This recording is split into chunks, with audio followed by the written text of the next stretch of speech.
Assalamualaikum warahmatullahi wabarakatuh. Jumpa lagi kali ini dalam suasana pembuatan video klip terbaru lagu Alas Religi. Begitu juga dengan lagu Alas yang dibawakan oleh Akli PNP. Dan kali ini kita berlokasi di daerah Pantai Goyang. Yang dimana dulu ini tenar ya, tetapi sekarang mungkin sudah berkurang pengunjungnya. Tapi kita manfaatkan suasana seperti ini untuk pengambilan gambar biar lebih paten. Saudaraku Karina, ulanglah lesok terulang lupa. Kau pegang ke kan? Enggak.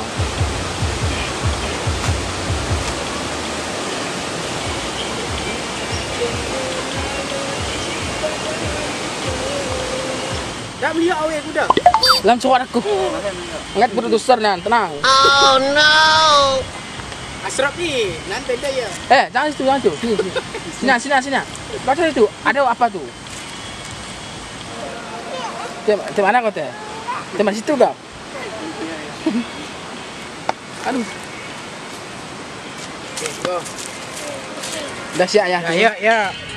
Ini video klip lagu Alas hari ini guys. Di Masjid Agung At-Taqwa.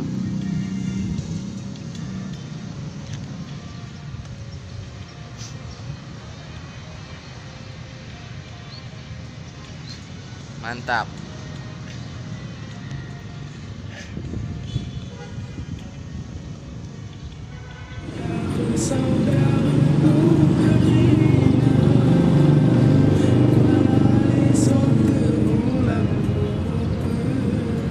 Action.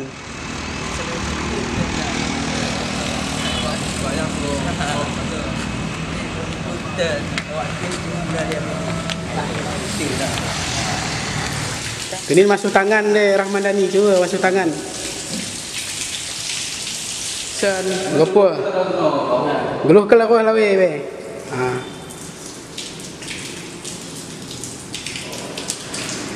Amin. Kau laut kan?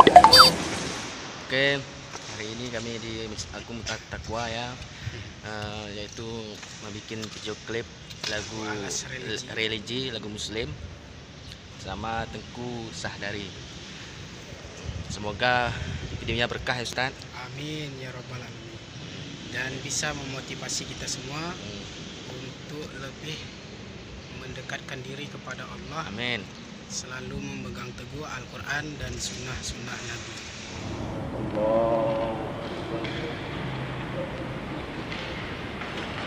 Oke, sami Allah kan? Sami Allah.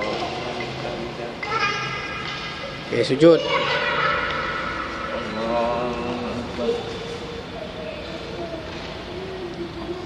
Bangun.